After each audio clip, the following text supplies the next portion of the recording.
여러분 안녕하십니까? 시사쇼 정치다 김보건입니다. 총선을 70일 앞두고 한동훈, 이재명 양당 대표가 정면 충돌했습니다. 이 대표가 지금 청산해야 하는 건 운동권이 아니라 검사 독재다 이렇게 선제 공격을 하니까 한 위원장이 이재명 대표의 법카 유용 의혹을 다시 꺼냈습니다. 양당 수장의 불꽃 공방 자세히 짚어드리겠습니다. 민주당 전당대회 돈봉투 살포 의혹으로 기소된 윤관석 의원이 1심에서 징역 2년의 실형을 선고받았습니다. 송영길 전 대표 재판에 과연 어떤 영향을 미칠지 분석해드리겠습니다. 저는 1분 뒤에 돌아옵니다.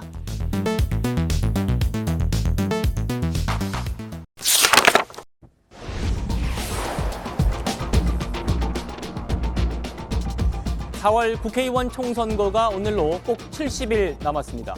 70일 남은 날 국민의힘 한동훈 비대위원장은 수원을 찾아서 지역 맞춤형 공약을 발표했고요. 민주당 이재명 대표는 신년 기자회견을 열고 총선 승리를 호소했습니다. 여야 대표의 숨과 쁜 움직임 저희가 준비한 영상으로 확인하시고 본격적인 토론 이어가겠습니다.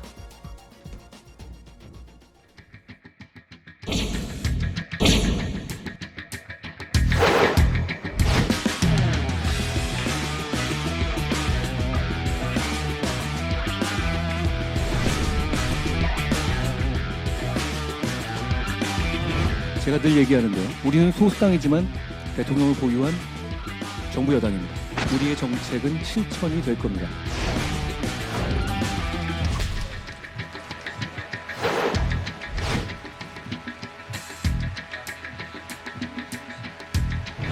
윤석열 정권의 독단과 무능으로 대한민국이 무너지고 있습니다.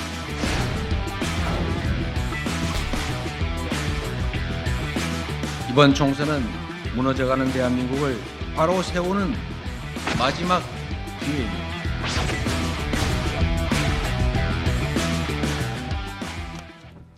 먼저 앞서 있었던 이재명 대표의 기자회견 내용부터 살펴보겠습니다.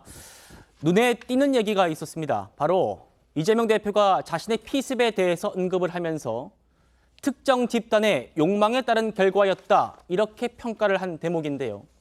한동훈 위원장이 가만히 있지 않았습니다. 들어보시죠. 제가 옷을 갈아입을 때마다 거울에 비친 이 목의 흉터가 자꾸 끔찍하게 자꾸 느껴지기도 합니다. 와이셔츠 킷이 없었으면 어떤 결과가 났을까 하는 그런 생각이 자꾸 얼핏 나는 것도 일종의 트라우마일 수 있겠습니다만 역대 대통령 누구도 개인적으로 감정이 없었겠습니까? 또는 특정 정치 집단을 위한 이익을 추구하고 싶은 욕망이 없었겠습니까? 저는 이번 저에 대한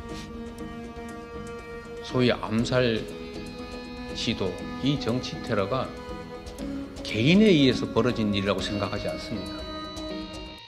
이재명 대표님이 자기가 피습당한 것이 특정 집단의 욕망에 때문에 그런 거다 이런 말씀을 하셨다는 건가요? 정말로요? 테러는 범죄고 테러로 정치 장사를 하면 안 된다고 생각합니다. 그 논리라면 배현진 의원에 대한 테러는 특정 집단이 그럼 민주당의 욕망 때문에 일어난 겁니까? 그런 식으로 테러를 앞에 두고 정치 장사를 하는 것은 국민을 굉장히 실망시키는 것이라고 생각합니다. 이현정 의원님. 네. 이재명 대표가 앞서서 법으로도 죽여보고 펜으로도 죽여보고 칼로 죽이려고 하지만 결코 죽지 않는다 이렇게 말을 했다가 당대표가 배우설, 음모론 제기하는 거냐 이런 논란이 있었는데 그 시각의 연장선으로 봐야 됩니까? 그렇습니다. 오늘 신년 기자회견 모두 발언이 한 45쪽가량이 되는 이제 아주 긴 분량이었습니다. 예. 대부분 다 이제 윤석열 정부에 대한 이제 비판 또 이번 선거를 결국 윤석열 정부에 대한 심판으로 가져가겠다라는 것이 이제 주요한 내용이었는데요. 예. 그 중에서 주목되는 게 이제 최근에 이재명 대표가 지난 1월 2일 날 피습을 당했지 않습니까? 그러니까 그것이 결국은 이제 윤석열 어떤 정부의 어떤 책임 또 이런 어떤 증오 정치의 책임 뭐 이런 걸로 일단 이야기를 한 것 같습니다. 그러니까 물론 뭐 야당 입장에서는 이번 선거를 윤석열 정부에 대한 심판으로 가져갈 수밖에 없을 겁니다. 자, 그렇지만 야당도 뭔가 국민들에게 어떠한 희망과 목표 이걸 제시를 해야 되는데 참 그것이 과연 드러나지 않았다는 점에서 아쉬움이 있는 것이고요. 또 하나는 지금 최근에 이제 이재명 대표에 이어서 배현진 의원에 대한 또 이 피습이 있었지 않습니까? 그렇죠. 그러니까 이것이 단지 어떤 한 진영의 또 한 어떤 특정한 정치인의 저는 문제라고 보지는 않습니다. 전체 정치권에 대한 불신과 증오 이런 것들이 일어났고 이것들은 한편에서는 그것들을 정치인들의 어떤 불러일으키고 또 부추겼던 그런 측면들이 분명히 있지 않겠습니까? 예. 그러니까 이재명 대표에 대한 어떤 저런 피습도 마찬가지입니다만은 이것이 어떤 특정 진영의 사주나 이런 것보다는 정말 정치권을 향해서 어떤 가져가는 그런 문제점이 있을 텐데 자 그렇다면 저는 오늘 이재명 대표가 본인이 그동안 해왔던 어떤 갈라치기와 증오의 정치 이런 부분에 대한 좀 자기 반성이 있었으면 오히려 더 설득력이 있지 않았을까라는 생각이 들어요. 네. 왜냐하면 이재명 대표 그동안 그 소위 개딸 전체주의라는 이야기가 나올 정도로 당내 어떤 지지층들 개딸을 중심으로 해서 극히 당내에서도 즉 갈라치기를 했지 않습니까? 그러니까 의원들이 참다 못해서 탈당한 사례까지 벌어졌잖아요.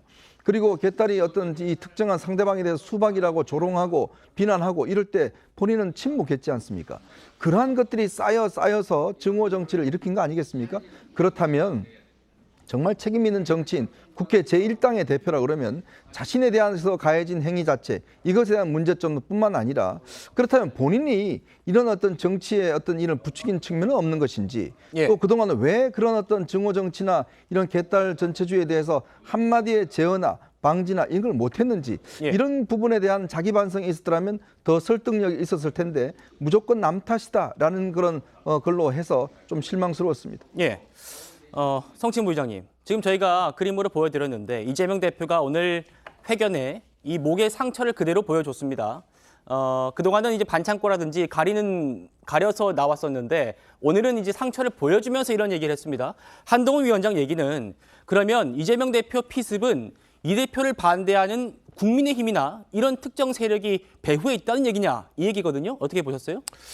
뭐 배후에 있다 뭐 이렇게까지 해석 뭐 할 수도 있습니다. 근데 저는 이재명 대표께서 그 언급을 하신 이유는 그러니까 개인에 의해서 벌어진 일이라고 생각하지 않는다.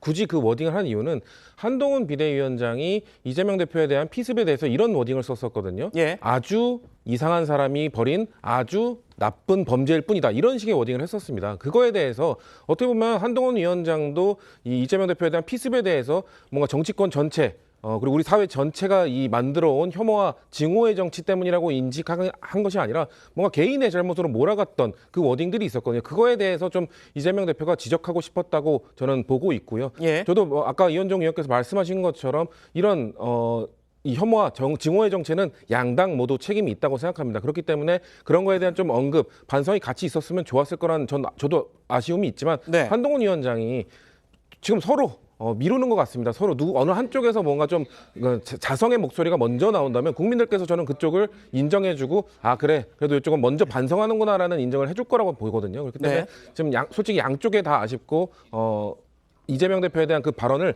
확대 해석하는 것을 조금 지양하는 게 좋지 않을까 생각합니다. 예. 이번 총선의 프레임을 두고 한동훈 위원장은 시대정신, 이번 총선의 시대정신은 운동권 특권 정치 청산이다 이렇게 얘기를 했는데 이재명 대표가 오늘 회견에서 여기에 대해서 처음으로 입장을 냈습니다. 한 위원장 얘기까지 이어서 들어보시죠. 운동권 청산이니 뭐 자객 공천 이런 얘기들이 있는 것 같은데 사실 지금 청산해야 될 가장 중요한 과제는 검사 독재입니다. 그리고 언제나 그래야 되는 것처럼 남의 눈에 티보다는 자기 눈에 들보를 먼저 보도록 노력할 필요가 있다는 생각을 언제나 하고 있습니다. 아무 말이나 막 하시는 것 같은데. 그리고 검사 독재라는 게 있어요? 그게 무슨 말이죠? 검찰은 국민을 범죄로부터 보호하는 중요한 국민의 도구일 뿐이에요. 그 도구 자체를 악마화하는 것은 국민을 범죄로부터 보호하는 역량을 줄어들게 하는 거란 말입니다. 그럼 검찰 독재? 검사 독재? 그럼 글쎄요. 그러면 민주당에서는 이성윤도 나오고 신성식도 나온다고 하잖아요. 그럼 그 사람들이 독재를 한다는 뜻입니까? 현실에 없는 얘기를 만들어서 자기가 이 받고 있는 여러 공격 포인트를 피하려는 것은 저는 적당하지 않다고 생각합니다.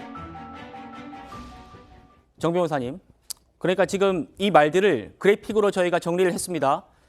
같이 보겠습니다. 그동안 한동훈 위원장이 이번 총선의 시대 정신을 운동권 특권 정치 청산이다.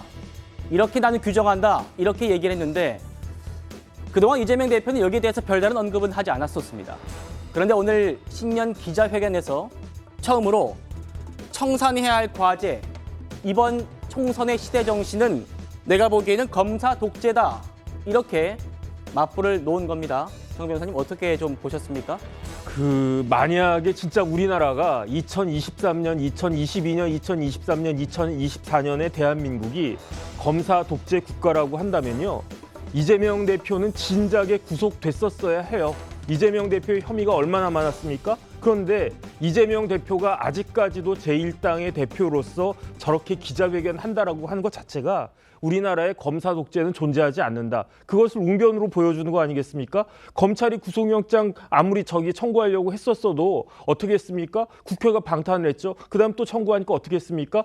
법원에서 구속영장을 기각했잖아요. 그럼 구속영장 하나 관철시키지 못한 그런 것이 그 독재가 될 수가 있겠습니까? 그다음에 이재명 대표는 아직까지도 586 운동권의 특권 정치가 계속되어야 된다라고 생각하는지 모르는데 네. 그런데 지금 대한민국의 시대 정신이 586 운동권의 청산이냐 아니면 검사 독재, 이른바 검사 독재의 청산이냐 이 부분에 대해서는 4월에 우리 유권자들이 명확하게 심판하지 않을까 저는 그렇게 생각하고 있습니다. 예, 김영주 의원님. 네. 한동훈 위원장의 코멘트 다시 한번 좀 보면요. 검사 독재가 이번에 총선의 시대 정신이라는 이재명 대표에 대해서 그러면 민주당 소속으로 출마를 준비하고 있는 이성윤, 신성식 전 검사도 어떻게 볼 거냐 이런 얘기를 한동훈 위원장이 했습니다. 네. 실제로 뭐 시대 정신에 대한 이야기는 시대 정신으로 받아야 되는데 제가 봤을 때 우리 시대의 시대 정신은 권능이라고 보여지거든요. 유능한 정치, 본인이 얘기했던 살리는 정치 예. 그런 부분에 대해서 포커싱을 하고 사실은 운동권 청산이 아니라 더 많은 다양한 어떤 전문가들의 영입을 통해서 이 문제를 극복해야 된다. 이건 뭐 그리고 또 우리 사회에서 산업화와 민주화는 청산돼야 될 화제가 아니다. 이렇게 얘기를 하면서 정리해 가서 오히려 권능, 즉 정책과 비전을 통해서 이 문제를 해결해야 된다고 봅니다. 예. 운동권이라고 해서 다 청산돼야 될 대상도 아니고 그러니까 우리나라 역사에서 민주화의 역사는 청산돼야 될 역사냐 이렇게 반문하면서 그런 앞으로 우리 민주당에 있어서 운동권에 말하자면 지분 말하자면 그 내부에서의 구성원들의 분포가 너무 많다면 이번 총선을 통해서 더 다양한 구성을 통해서 줄여나가겠다 이 정도로 얘기를 해야 되는데 운동권 청산 대 검사 독재 이렇게 얘기하니까 사실은 좀 아쉽다는 생각이 들고요. 네. 그러니까 말한 대로 지금 현재 신성식 검사도 사실 중대 후배로서 본인의 어떤 뭐 검사장으로서 지분을 찾아가지고 자기 지역에 아마 출마를 할 거고 네. 이성윤도 검사 출신으로서 다시 할 텐데 더군다나 뭐 민주당에서 검사 출신의 정치인들이 많이 있지 않습니까? 예. 그런 면에서 우리 민주당에 있는 검사 출신들은 좋고 국민의힘으로 나오는 검사 출신들은 그래서 실제적으로 보면 검사 출신이 어느 당에 더 후보가 많은지도 아직 논쟁거리도 아닌 거예요. 사실. 맞아요. 예. 윤석열 정권이 검사 정권이다.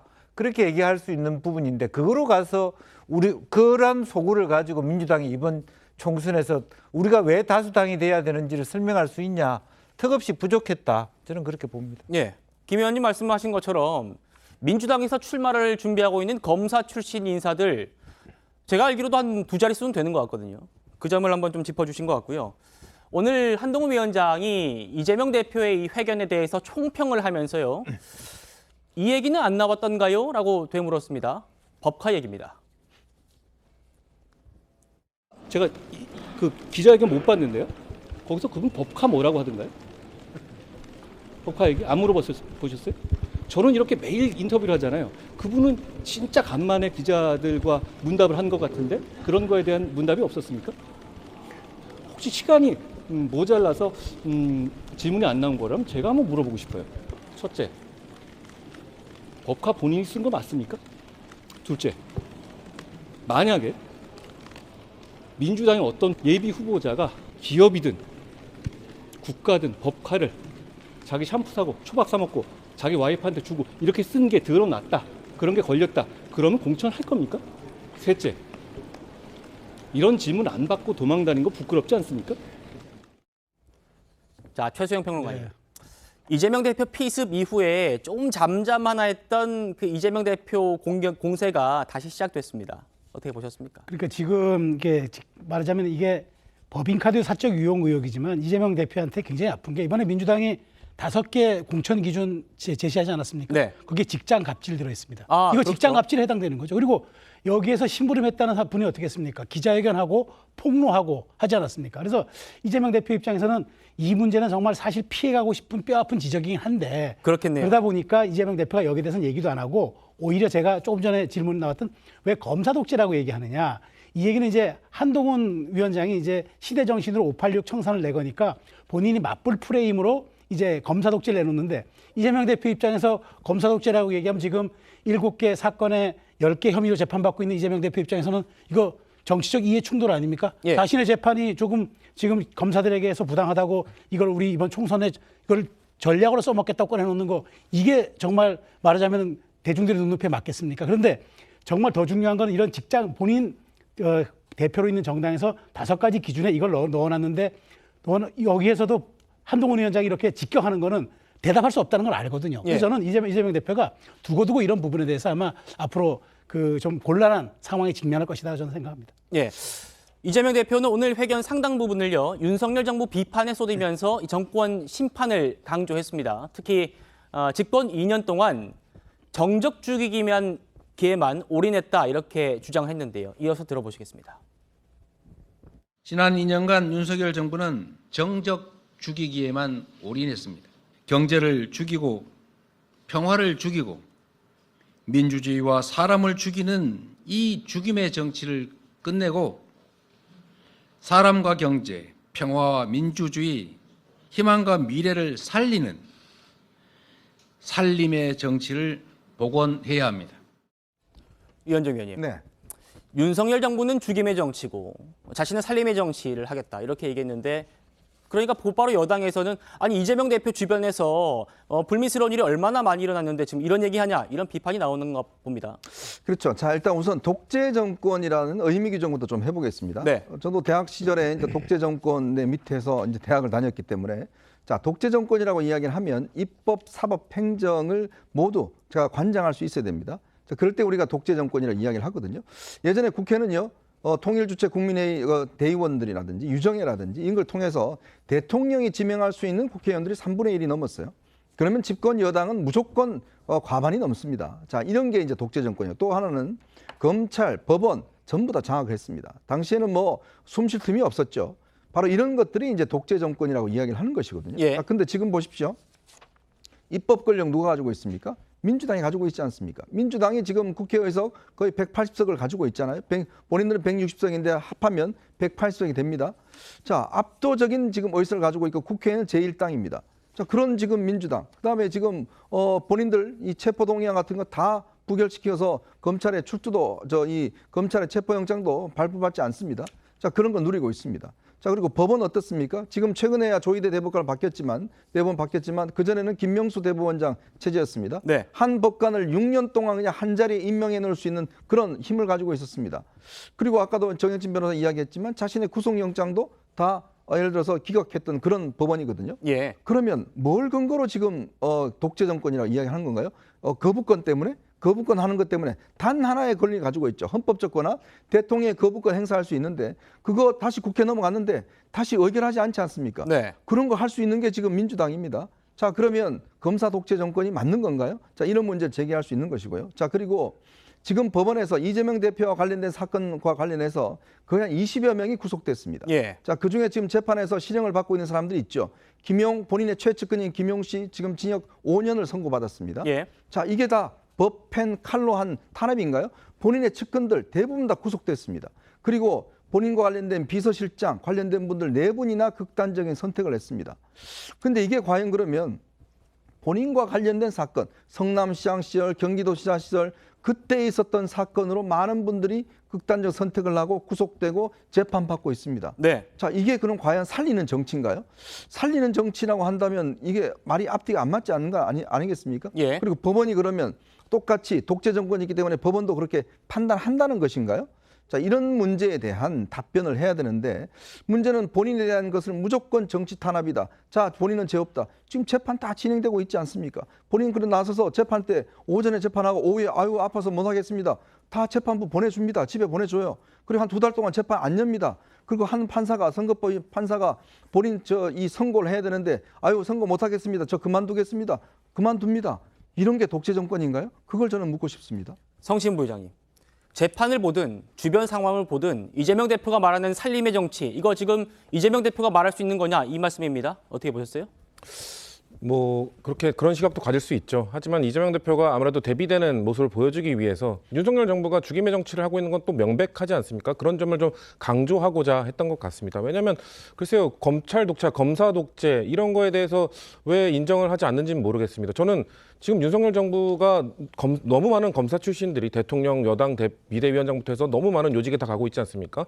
오죽하면은 그 군사정권 이후에 군사정권 때 군인들이 요직을 차지했던 그 비율 이후로 가장 많은 특정 그룹이 요직을 차지하는 그런 정부가 됐다는 비판이 있는 거 아닙니까? 그런 거에 대해서 지적을 하고 있는 거고요. 그리고 죽임의 정치를 계속 이야기하는 이유는 윤석열 정부 들어서 계속해서 좀 이견을 갖고 있는 그룹을 뭔가 악마화하고 카르텔로 규정하고 뭐 노조 카르텔이다. 뭐 사교육 카르텔이다. 그리고 또 뭐 이제 뭐 시민운동권 카르텔이다. 그리고 운동권 카르텔 이런 식으로 카르텔하고 악마화 시키면서 뭔가 다 죽이려고 하지 않았습니까? 그리고 또 뭐 많습니다. 너무 많습니다. 평화도 죽였습니다. 뭐 문재인 정부의 한반도 평화 프로세스가 잘못됐다고 지적할 수 있습니다. 그 이후에 그러면 지금 한반도 안보 상황 어떻게 됐습니까? 연일 북한은 미사일을 쏘고 있습니다. 나아졌습니까? 전혀 나아지지 않았죠. 전 마지막으로 가장 심각한 거는 윤석열 정부 들어서 정치가 사라졌습니다. 야당 대표를 만나지 않는 것 이해할 수 있습니다. 근데 국민까지 만나지 않잖아요. 한동훈 위원장 아까 뭐 본인은 계속해서 뭐 이렇게 뭐 기자회견도 하고 하는데 이재명 대표는 뭐 틈틈이 뭐 잘 안 하는 것처럼 이야기했는데 윤석열 대통령부터 지적하십시오. 아무것도 안 하고 있지 않습니까? 기자도 못 만나고 국민도 못 만나는 대통령, 이것이 잘못되었다는 거고 거부권도 이미 민주화 이후 가장 최다였던 노태우 정부의 7건을 이미 넘어섰습니다. 건수로 치면 지금 벌써 9건째입니다. 이런 불통의 정치가 사라진 현실에 대해서 윤석열 정부가 중미 정치를 하고 있다는 그런 국정 운영의 방향에 대해서 비판을 하지 않을 수 없다는 겁니다. 자, 윤석열 정부가 죽임의 정치를 하는 건 맞지 않느냐 이 얘기입니다.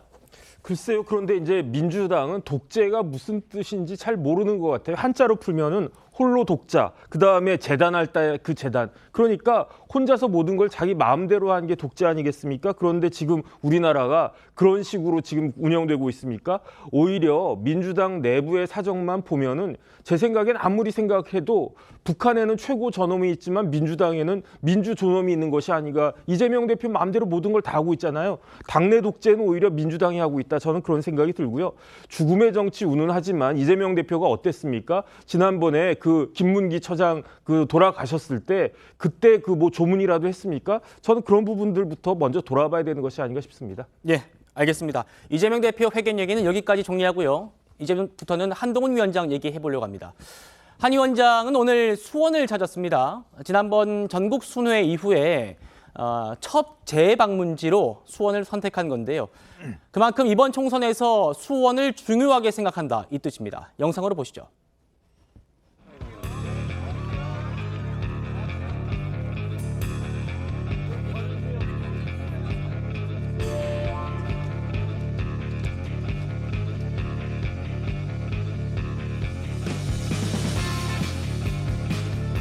무조건 이제 숨을 고르신 것 같은데. 끝난 거 아니었어요? 이러면 저 아줌마 치고 말 잘하잖아요. 최고예요. 진짜 말씀 너무 잘하시는데요? 끝난 거 같아요. 분량이 다 나오지 않았어요?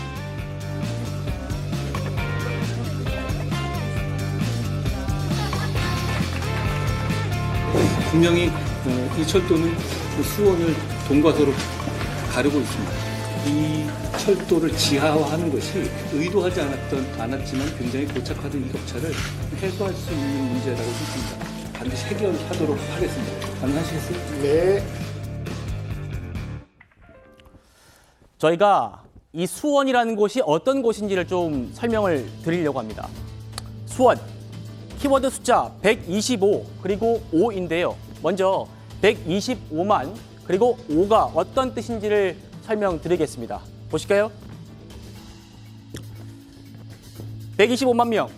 수원은요, 지금 경기도 내에서 가장 많은 인구를 보유하고 있는 그런 도시입니다.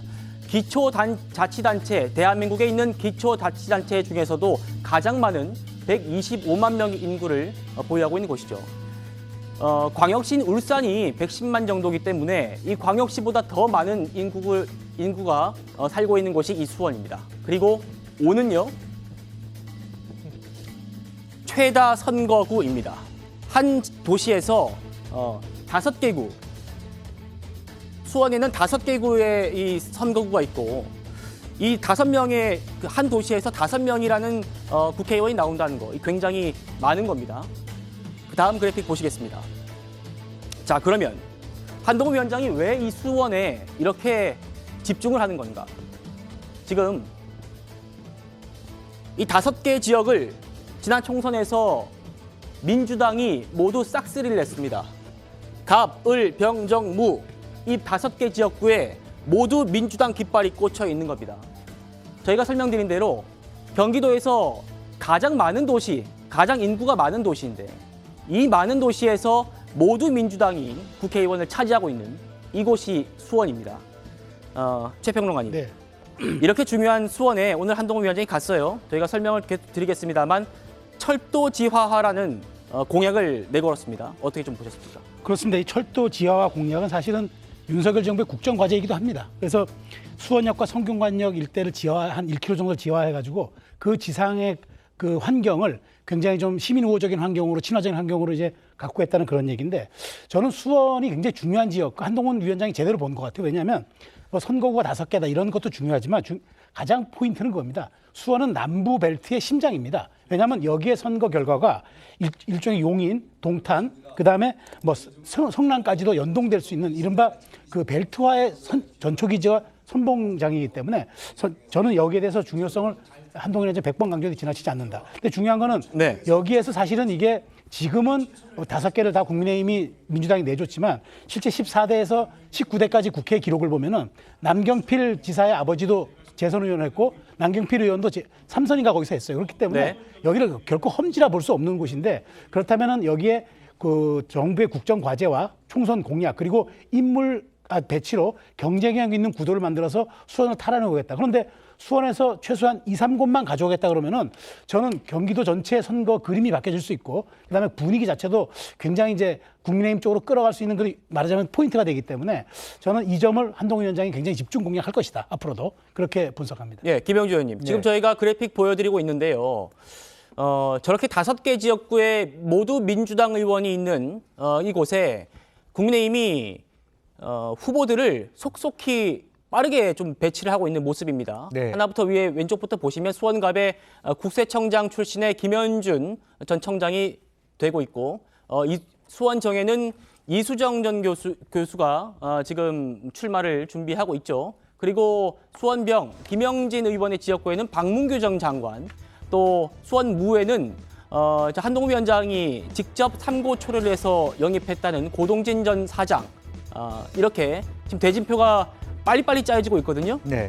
한동훈 위원장은 아마 5개 지역구 중에서 한 2곳은 가져와야 된다 이렇게 생각하는 것 같은데 어떻게 좀 보십니까?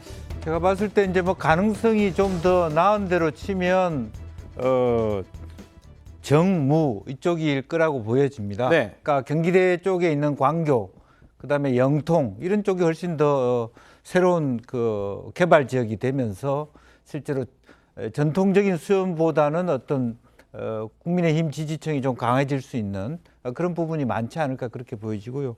뭐 어쨌든 박문규 장관이나 이런 분도 나름대로 이렇게 자기 개인적인 역량이 강하기 때문에 실제로 병정무 자체가 상당히 좀 가능성이 높은 지역이 아닌가 그렇게 보고 예.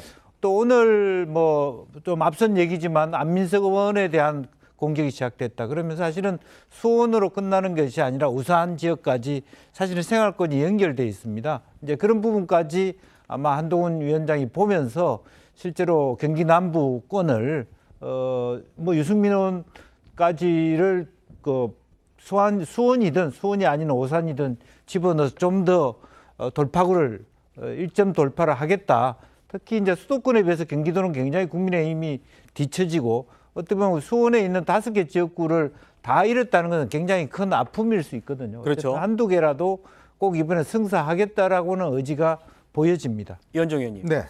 그렇게 한동훈 위원장이 의지를 보이고 있는 곳에서 첫 공약 발표가 철도 지하화입니다. 네. 이 철도 지하화는 아마 뭐 총선 단골 공약인데 그렇죠. 이게 아마 제가 좀 알아보니까 수원을 정말 가로지르는 고있답니다. 이게 지하철이 아니라 지상철이어서 이 주변 일대가 좀 금싸라기 땅인데 개발도 못하고 좀 주민들이 불편을 겪고 있다 이런 판단한 걸로 보이는데 한동훈 위원장 이 첫 공약 발표 어떻게 좀 평가하십니까?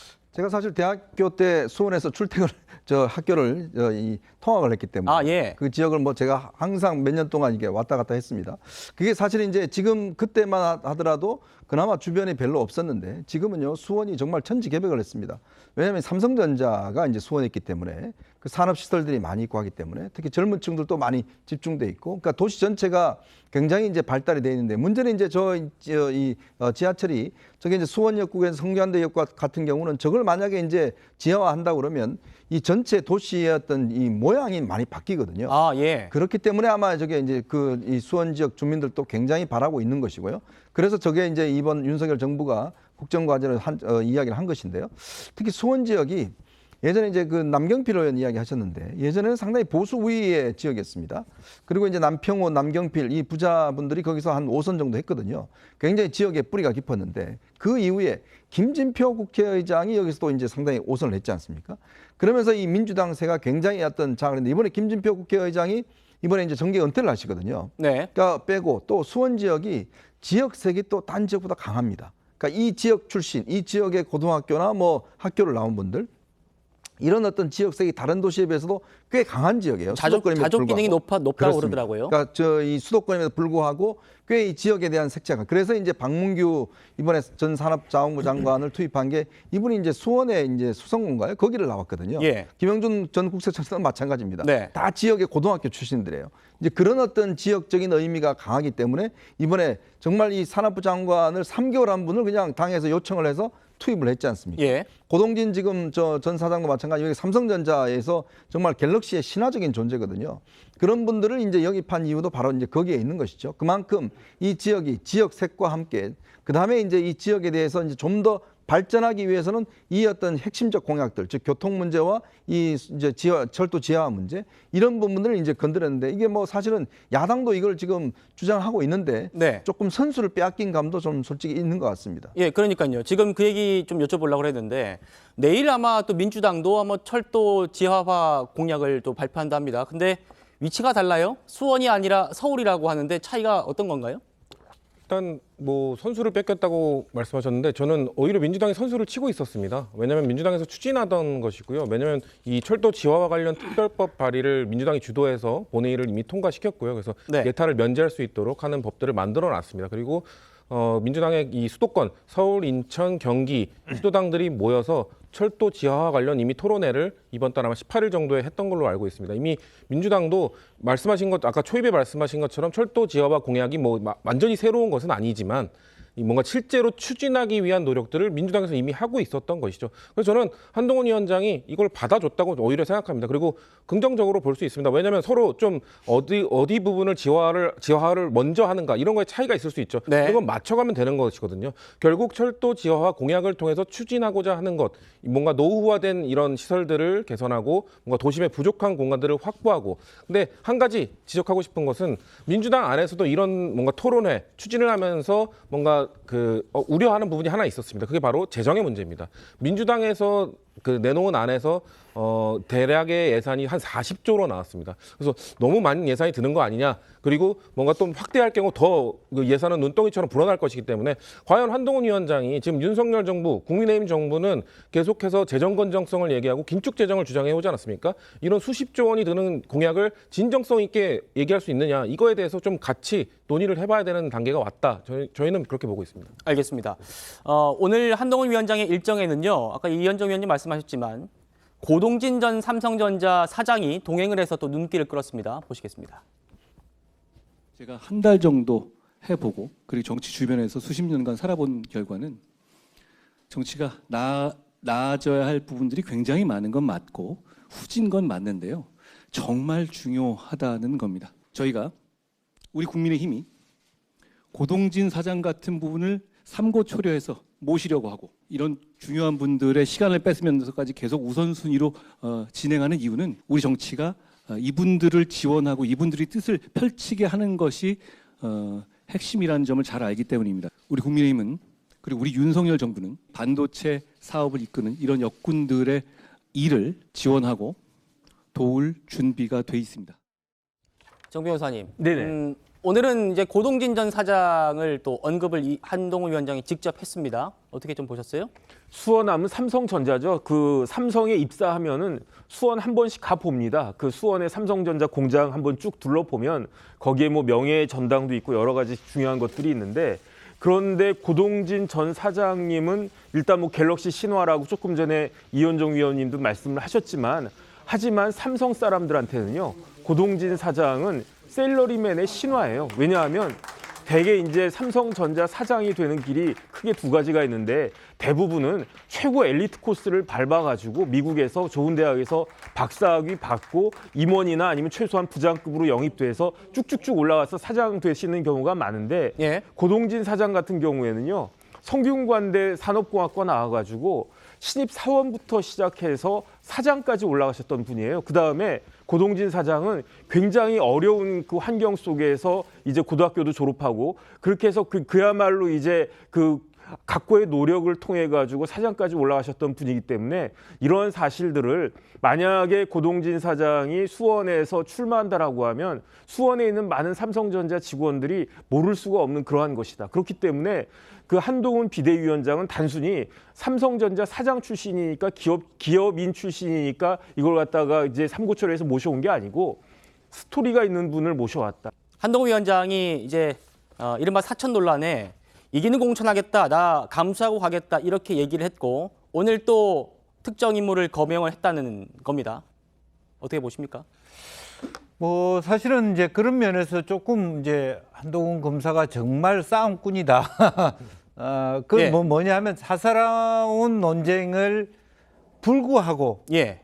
자기가 무엇을 원하는 걸 정확하게 밝힐 수 있는 장군이다. 네. 그런 느낌이 들어요. 사실은 하나하나로 보면 사실 뭐 전략 공천이 되기 전에는 많은 경쟁자들이 상당히 한동훈 비대위원장한테 반감을 갖거나 실제로 어떤 문제 제기를 할 수 있지 않겠습니까? 네. 실제로 원희룡, 김경률, 윤희숙 이렇게 뭐 고동진 다 그 지역에서도 경쟁자가 있을 텐데 그런 사람들에 대해서 면면을 다 살피기보다는 본인이 뚝뚝 두고자 하는 마치 바둑 두듯이 이렇게 일점 돌파를 한다는 것은 예. 매우 특징적인 부분이 있습니다. 그러니까 기존에 사실 우리 어떤 정치적 문법으로 보면 시당위원회 가면은 인천시당이나 뭐 서울시당이나 할 때 지역의 당협위원장하고 같이 올려서 인사하고 그렇게 나란히 이렇게 공평하게 소개하는 스타일인데, 지금 한동훈 위원장은 상당히 그런 부분이 좀 부족했다. 뭐 그렇게 볼 수 있지만 그럼에도 불구하고 그런 부분을 그대로 계속적으로 하고 있다. 이제 그러면서 오히려 그 노이즈 마케팅 포함해서 본인이 뭘 원하는지, 예. 그야말로 이기는 공천이 뭔지를 보여주려 하고 있다. 그렇게 봅니다. 예. 한동훈 위원장의 최근 행보 저희가 그래픽으로 준비했습니다. 보겠습니다. 한동훈 위원장의 이 총선 전략 언급을 한 그 순서, 빈도 이걸 저희가 좀 체크를 해봤는데요. 처음에는 인천 계양, 이재명 대표 지역구죠. 인천 계양에서 신년회도 하고 이렇게 인천 계양을 딱 찍고요. 그 다음에 이제 또 한강 벨트 이렇게 쭉 중성동 을부터 해가지고 마포 이렇게 해서 매치업을 본인이 했죠. 그리고 이제 오늘 수원 벨트까지 이렇게 보면 다른 지역이 아니라 그동안 지난 총선에서 국민의힘이 약세였던 참패를 했던 수도권부터 훑고 있다 이겁니다. 평론가님 어떻게 보세요? 네, 지금 말씀하신 것처럼 그 지금 정확하게 이른바 벨트화를 통해서 수도권 공략을 하겠다. 그러니까 수도권이 121석이거든요. 네. 여기에서 사실 절반을 차지하지 못하면 절대 과반 정당이 될 수 없고 일당도 될 수 없습니다. 그 절박감을 알고 있는 건데, 한동훈 위원장의 지금 스타일을 보면은 지금 그 인재 영입하는 방식이 한 3가지 종류가 있는 것 같아요. 네. 첫 번째가 외연 확장형이 있는 것 같고, 그거는 김경률 비대위원 같은 경우입니다. 그다음에 저격 수형, 이런 경우는 이제 윤희숙 의원, 이런 경우가 되겠고, 세 번째가 명망가형이 있는데, 이를테면 고동진 사장, 예. 그다음에 원희룡 장관, 그리고 이제 뭐 말씀하신 김현준 국세청장이라든가 이런 분들을 통해서 그러니까 각각의 말하자면 맞춤형 전략을 가지고 있는 거니까 네. 외연 확장으로 했던 상대 진영에서 넘어왔던 이제 그 김경률 의원은 바로 그 정청래 의원 상대 진영의 빅스피커에 붙이고 그다음에 윤희숙 의원 같은 경우는 바로 저격 수용으로 가가지고 상대편의 상징이라고 할 수 있는 이제 임성석 실장 공천 받을지 안 받을지 모르겠지만 네. 어쨌든 그렇게 구도를 만들고 나머지 수원벨트 같은 경우는 명망과 허영을 집중 투입함으로써 전선을 형성하겠다. 저는 이렇게 가다가 여기에서 약간의 승기라든가 모멘텀을 잡으면은 그다음 다시 이제 전통적인 우위 지역으로 다시 또 향하겠죠. 그래서 저는 이렇게 그 한동훈 위원장의 전략을 놓고 보면은 매우 사실 정치 초보인데도 불구하고 상당 부분 고수들이 할 수 있는 그런 어떤 그 말하자면 호흡과 그런 발걸음을 보여주고 있는 것이 아닌가라고 저는 평가합니다. 네. 한동훈 위원장의 인재 영입에 대해서 첫 번째 외연 확장, 두 번째는 저격 수용, 세 번째는 명망가형이다. 이렇게 또 정리를 흥미로운 정리를 해주셨습니다. 알겠습니다. 이번 주제는 여기까지 하고요. 저희는 다음 주제로 이어갑니다.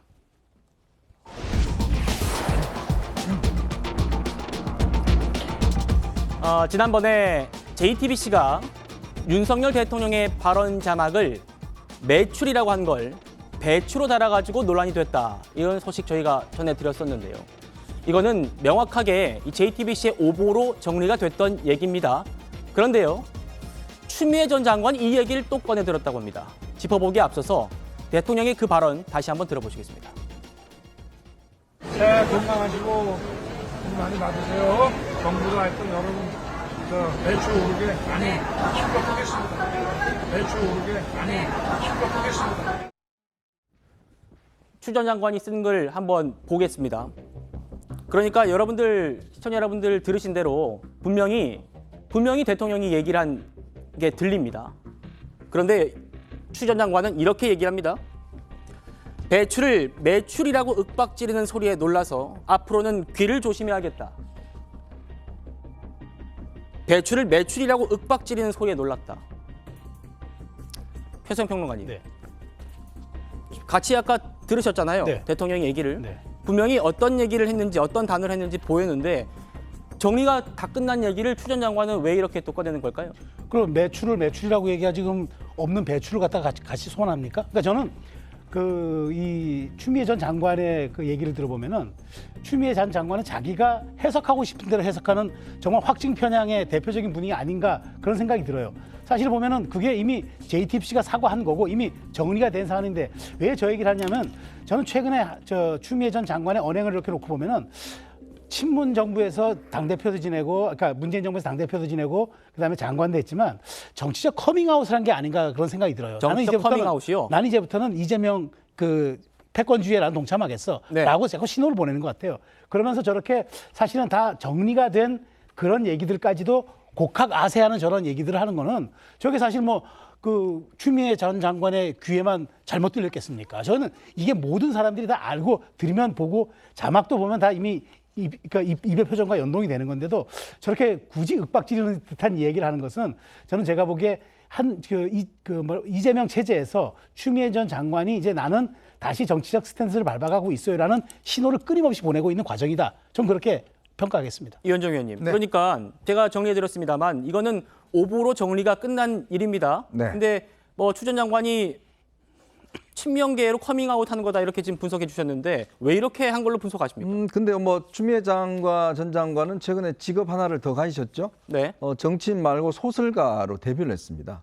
장할이라는 소설을 써서 예. 소설가로 데뷔를 했는데 글쎄요, 뭐 또 소설을 쓰시는지는 모르겠는데 소설을 좋아하시니까. 근데 또 참 이미 논쟁이 끝난 거를 가지고 또 저렇게 이야기를 하시는 모양입니다. 그러니까 본인 귀에는 계속 그게 배추로 들리시는 모양이에요. 그런데 이게 참 이 국민들도 참 당혹스러운 게 이미 모든 사람들이 다 그렇게 들리는 걸 왜 갑자기 지금 와서 뜬금없이 왜 그래 또 윽박지르냐라고 이야기를 하시는 건데요. 네. 그러니까 이게 어떤 사고가 보면 모든 게 다 윤석열 정부가 잘못한 거고 모든 거 윤석열 정부 하면 무조건 잘못이다라고 하기 때문에 이제 빚어진 것이거든요. 참 우리나라에 많은 정치인들이 이 존경받는 정치인이 많이 없는 이유가 저는 이것 또한 하나가 있지 않나 싶습니다. 왜냐? 추미애 전 장관은요, 저 5선 의원 출신입니다. 장관도 하셨고요. 그 다음에 이제 당 대표도 하셨고 정말 대한민국에서 하는 건 다 해본 정치인 아니겠습니까? 그렇다면 우리가 존경하는 정치인이 좀 있고 좀 사회 문제에 대해서 또 정치 문제에 대해서 이렇게 한마디 하면 무게가 실려야 되는데 왠지 추미애 전 장관은 한마디를 하면 이렇게 좀 웃음거리가 되고 소설거리가 되는지 모르겠습니다. 그러니까 그렇기 때문에 우리 국민들이 정치를 참 외면하고 싫어하고 또 혐오하는 건 그런 게 아닌가 싶은데 글쎄요, 뭐 소설을 아예 쓰시면 쓰시든지 정치를 하시려면 하시든지 두 개 중에 하나만 하셨으면 좋겠습니다. 예, 성 부위원장님.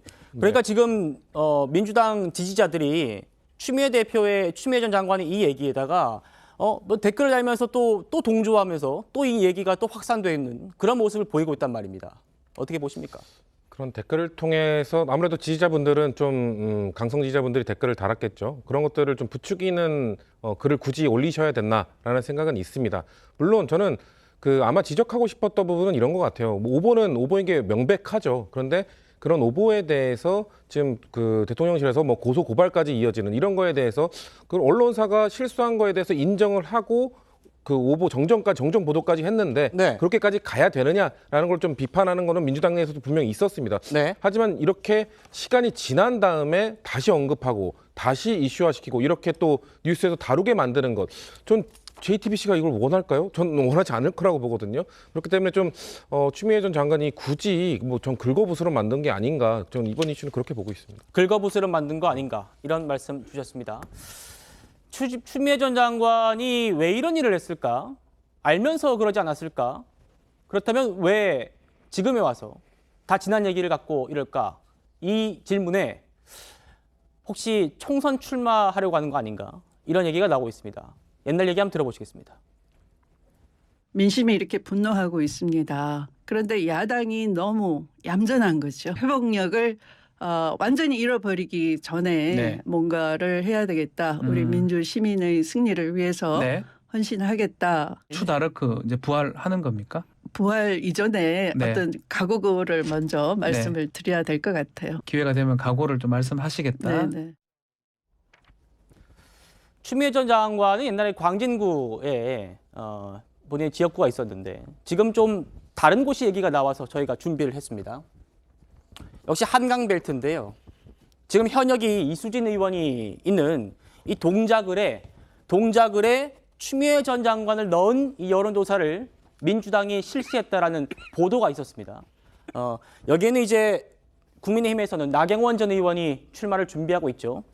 여성 대결이 펼쳐질 걸로 전망되는데 여기에 이제 추미애 전 장관이 들어가 있는 하마평에 오르고 있는 그런 얘기입니다. 물론 좀 전에 이제 이수진 의원이 보도 자료를 냈는데요. 내가 당에 확인을 해보니까 추 전 장관을 넣은 여론조사를 한 적이 없다 이러면서 추미애 전 장관의 이 지역구 도전을 경계하고 또 견제하는 그런 모습인데요. 김영주 의원님. 네. 추미애 전 장관이 총선 출마 때문에 이랬을까요? 어떻게 보세요? 뭐 아무래도 그렇게 봐야 되겠죠. 그동안에 이제 문재인 정부에서 법무장관 하셨으면서도 불구하고 임종석, 노영민 두 전 비서실장에 대한 공격을 한다는 것은 본인은 문정부의 실패에 전혀 혹은 윤석열 대통령을 만드는데 전혀 무관한 것처럼 보여지면서 이렇게 얘기하면서 어느덧 친명 인사가 되겠다. 왜 친명 인사가 되고자 노력할까요? 네. 총선 출마 아니면 왜 그렇게 얘기하겠습니까? 말은 민주시민의 승리를 위해서 헌신하겠다. 제발 이제 추미애 장관 같은 분들은 좀 헌신 좀 안 했으면 좋겠습니다. 이제는 좀 편안하게 좀 열심히 하셨으니까 예. 쉬셔도 될 법한데 저는 그럼에도 불구하고 이수진 의원이 아마 동작에서의 어떤 그 정량적, 정성적 평가가 높지 않을 것이라고 보여지고 뭐 이재명 대표도 경선을 한다는데 두 분이 경선을 하는 것도 저는 나쁘지 않다 그렇게 보여집니다. 네, 알겠습니다. 지금 이 지역구는요, 아까 말씀드렸지만은 현역인 이수진 의원의 지역구입니다. 공교롭게도 지금 거론되는 세 분이 모두 판사 출신이라는 점 특징적으로 좀 볼 수 있겠는데요. 이수진 의원이 과거에 한동훈 위원장과 또 각을 세우는 장면이 많았었습니다. 한번 그거 보시겠습니다. 지금 태도가 굉장히 문제가 있습니다. 법무부 장관은 국민의 대표, 국민을 위해서 일을 해야 되는 자리예요. 검찰이라는 조직을 위해서 일하는 자리가 아닙니다. 답변을 다시 드릴까요? 하시라고요. 예, 잘 새기겠습니다. 뭐라고요? 잘 새기겠습니다. 비꼬는 겁니까? 제가 왜 웃냐고요? 제 질문이 웃깁니까? 네. 왜요? 아니 국회의원이 후보한테 명시만 하는 게 웃깁니까? 웃기냐고요? 아까 김영주 의원님이 이수진 의원이 대한 평가가 어떻다라고 또 말씀을 주셨던 것 같은데 아마 또 이수진 의원 입장에서는 또 어떻게 또 생각을 다르게 할 수 있으니까요. 그 부분 저희가 좀 정정하고 짚어드리고 넘어가겠습니다. 정익진 변호사님. 네네.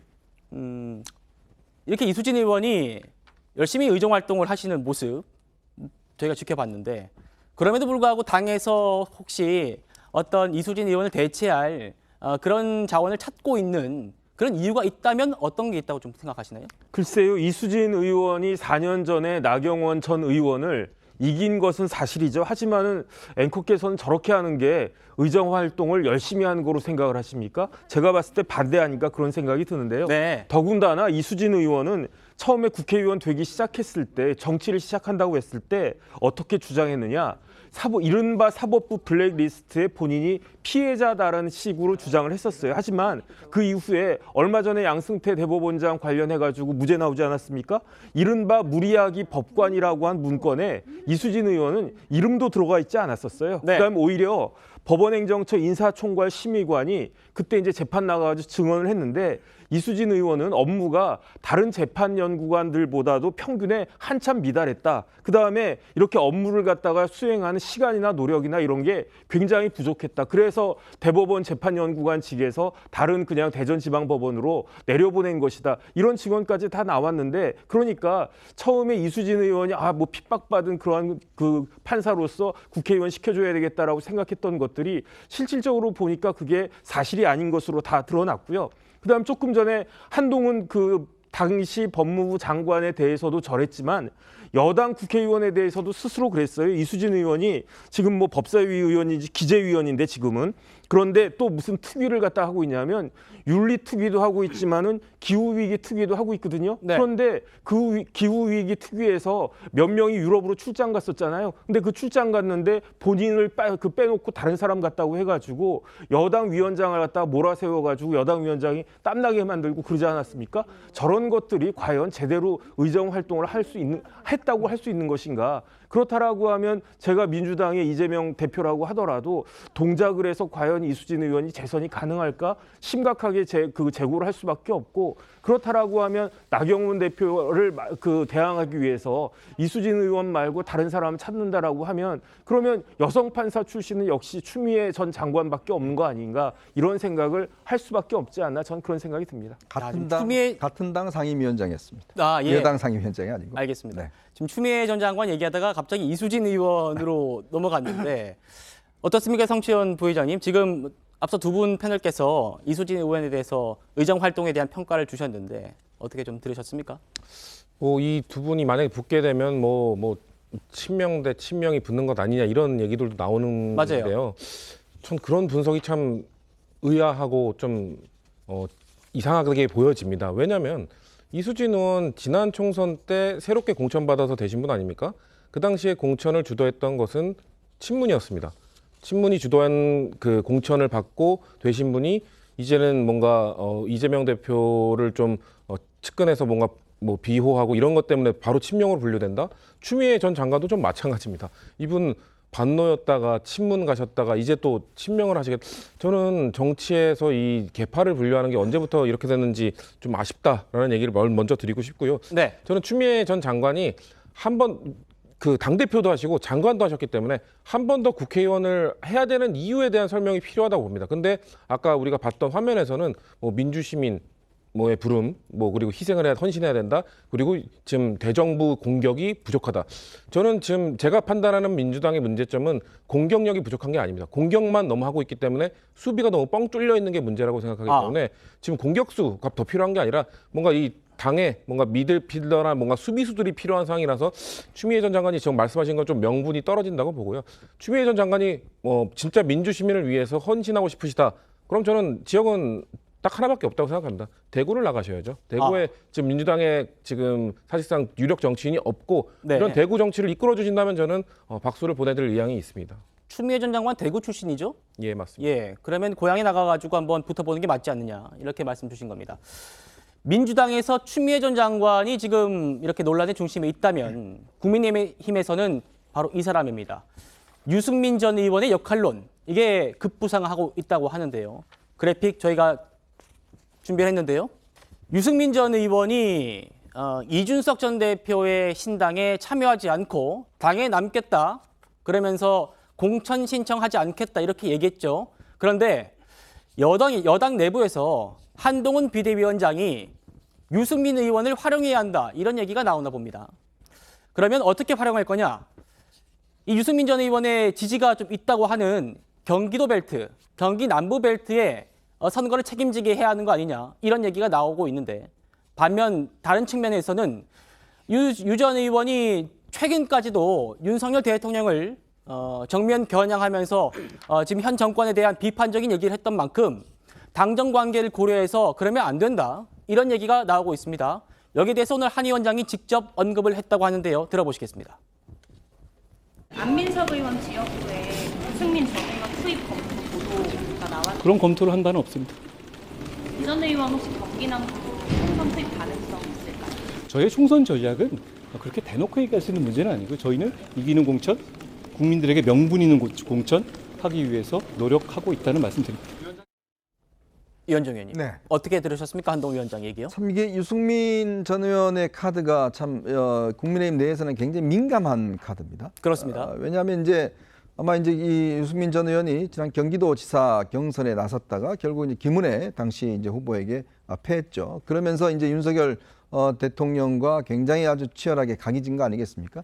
특히 아마 윤석열 대통령 그때 이제 후보 시절에도 마지막 유세인가요? 제가 할 때는 그 유세를 안 나오다가 마지막에 한번 유세장에 나와 손을 든 것 이외에는 사실 대선 때도 그렇게 돕질 않았고, 네. 특히 경기도지사 경선에 떨어진 이후에는 사실 뭐 야당보다 더한 사실은 비판을 해왔거든요. 그렇습니다. 근데 이제 최근에 이준석 신당에 가는 거 아니냐, 이준석 전 대표가 제발 좀 와줬으면 좋겠다라고 했지만 본인은 이번에 공천 신청을 하지 않겠다 이렇게만 이야기를 했어요. 그래요? 그러니까 출마 여부에 대해서는 이야기를 하지 않았습니다. 네. 자, 나의 카드를 뭐 마음대로 써라라는 이야기가 될 수도 있는 것이고, 또 한편으로는 조금 이선 후퇴하는 게 아니냐 이런 해석도 있는 것인데, 아마 이제 한동훈 위원장으로서는 굉장히 아마 곤혹스러울 겁니다. 왜냐하면 유승민 전 대표로 비롯되는 이제 조금의 어떤 중도라든지 또 윤석열 대통령에 대해서 비판적인 부분들을 뭔가 어떤 합해내는 데는 좀 플러스가 될 거예요. 네. 또 하나는 이준석 신당의 어떤 영향력을 축소시키는 데는 굉장히 도움이 될 겁니다. 왜냐? 유승민 전 의원도 지금 다 당내에 머물렀다. 그리고 공천까지 줬다. 이렇게 되면 그 효과가 있는 것이거든요. 근데 또 한편으로 보면 이 윤 대통령이나 대통령실 입장에서 보면 그동안 워낙 이 윤 정부에 대해서 비판을 많이 했기 때문에 네. 이제 그런 부분들을 어떻게 또 되돌릴 것이냐 이런 거에 대한 이제 고민이 있을 거예요. 저는 그런 측면에서 본다면 유승민 의원은 저는 이 부분에 대한 입장을 좀 분명히 할 필요가 있다. 우선 한동훈 위원장이 어떤 카드를 쓰기 이전에 본인이 그동안 그러면 그렇게 윤석열 정부를 정말 비판했던 부분에 대해서 본인은 어떻게 생각하는 건지, 또 앞으로 어떻게 할 것인지에 대해서 입장을 좀 당당하게 밝히고, 네. 그러면서 당의 처분을 기다리는 것이 낫지 않겠는가. 지금 뭐 그냥 본인이 애매모호한 입장을 통해서 한동훈 위원장의 책임을 떠넘긴 듯한 이런 부분보다는 우선 본인이 과연 이 당의 어떤 당원들이나 보수층들에 의해서 본인이 어떤 입장을 밝힐 것인지, 이것부터 저는 먼저 선행돼야 되는 거 아닌가 그런 생각이 듭니다. 네.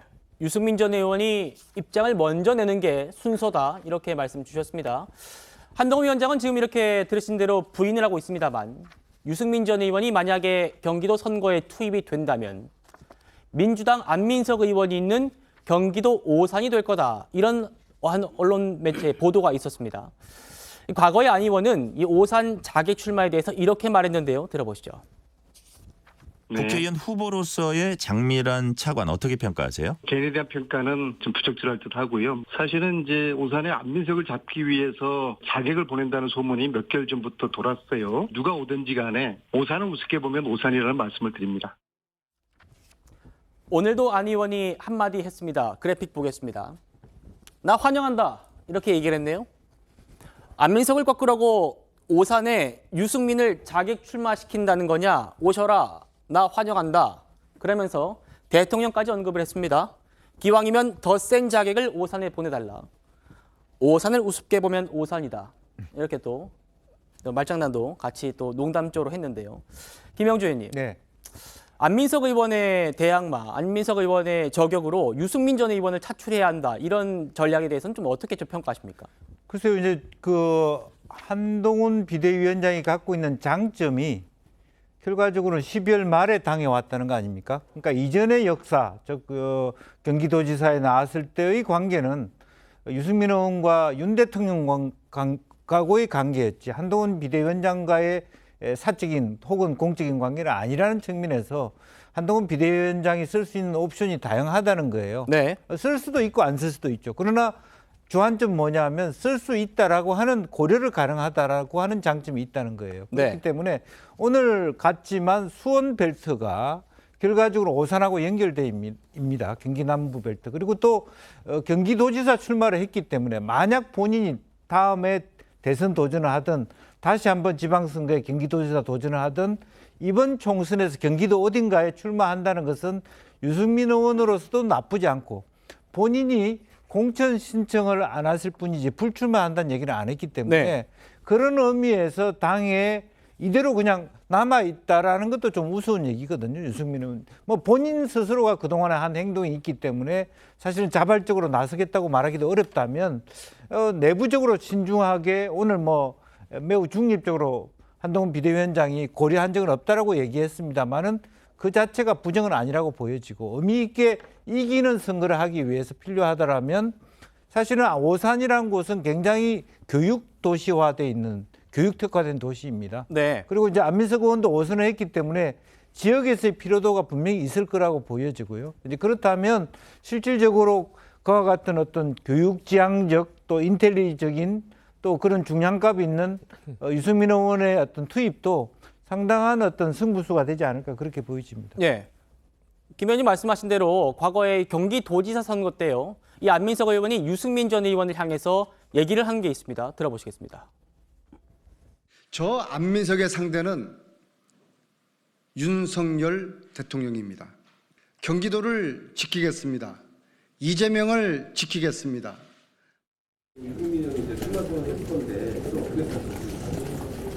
근데 그분은 낙동강 오리알이셨는데 이거 한강 오리알이 되지 않을까 걱정이 됩니다. 저는 유승민 생뚱맞죠. 유승민의 지금 지지도는 물안개다. 물안개는 아침이 되면 그치지 않습니까? 그렇죠. 안민석 의원, 이 유승민 전 의원뿐만 아니라 한동훈 위원장과도 악연이라면 악연입니다. 얘기 좀 들어보시겠습니다. 정치는 하실 거죠? 그런 문제를 대정부질에서 물을 거는 아닙니다. 뭐 의원님은 출마하십니까? 네, 저는 하죠. 잘 되길 바라겠습니다. 그런 답변 태도가 문제입니다. 시중에 한 장관의 별명을 제가 말씀드릴까요? 지금 여기서 좀 건설적인 질문과 답변이 오갈 수 있었으면 좋겠습니다. 또 일련의 불손한 태도에 대한 사과를 제가 정중히 드릴 기회를 주려고 했던 것인데 그 얘기를 안민석 의원님이 하시는 게 참 이상합니다. 의원님은 민원인에게 욕설을 하신 분 아닙니까? 지역구의 국민들한테 욕설을 문자로 보내신 분이잖아요. 그분이 여기 와서 누굴 가르치려고 든다는 거죠. 적절치 않다고 봅니다. 최수영 평론가님. 네. 안민석 의원 뭐 예전에 윤지호 씨라든지 뭐 이런 최순실 네. 관련해서도 어떤 논란을 많이 일으켰던 분이고 그래서 뭐 야당 내뿐만 아니라 여당에서도 지금 안민석 의원을 지역구를 좀 어떤 센 후보는 적당한 공천을 해야 한다 이런 얘기가 나오나 봐요. 그래서 이제 유승민 전 의원 얘기가 나오는 것 같은데 이번 주제에 대해서 좀 어떻게 생각하십니까? 그러니까 유승민 의원을 상징할 수 있는 단어 3가지가 있잖아요. 중도 수도권 청년, 이른바 흔히 중수청이라고 얘기할 수 있는 그 소구력은 분명히 있어요. 그렇기 때문에 그 오산 같은 경우가 지금 사실은 그 경기 남부 벨트에 있는 도시지만 말하자면 거기가 좀 이제 위성도시 비슷하게 돼 있어가지고 굉장히 좀 말하자면은 이제 그 개발 욕구도 높고 또 민도도 있는 그런 곳이기 때문에 저는 만일 거기에서 유승민 의원이 다시 한번 아니라 맞붙게 된다 그러면은 저는 장담할 수 없는 카드가 될 것 같아요. 그런데 우리 이현정 의원님도 지적하셨지만 유승민 의원의 카드가 잘 쓰면 카드인데 또 잘못 쓰면 불씨가 돼요. 이게 지금 딜레마가 될 것 같아요. 네. 근데 어찌됐건 저는 명분 있는 공천, 이기는 공천을 하겠다고 했던 한동훈 위원장의 말에 답이 있다고 봐요. 그래서 저는 만일 유승민 의원이 해보겠다고 나선다 그러면은 저는 그동안의 배신자 프레임에서도 벗어날 수 있는 좋은 또 계기가 될 것 같고, 그다음에 개혁신당의 또 지금 입지도 조금 위축될 것 같은데 네. 기왕 그런 말하자면은 상징성 있는, 그러니까 이재명과 그 원희룡의 명룡대전, 그다음에 안민석과 뭐 유승민의 또 그런 대전들, 그다음에 윤희숙과 뭐 임종석의 대결들, 이런 것들이 말하자면 퍼포먼스 형태로 쫙 바뀔 경우에는 저는 그런 것들이 이벤트화되면서 총선이 국민들의 관심을 대단히 끄는 그런 흡입력을 발휘할 것 같아요. 그래서 이런 점들은 아주 지켜볼 관전 포인트다라고 말씀드리겠습니다. 알겠습니다. 여기까지 정리하고요. 저희는 다음 주제로 넘어갑니다.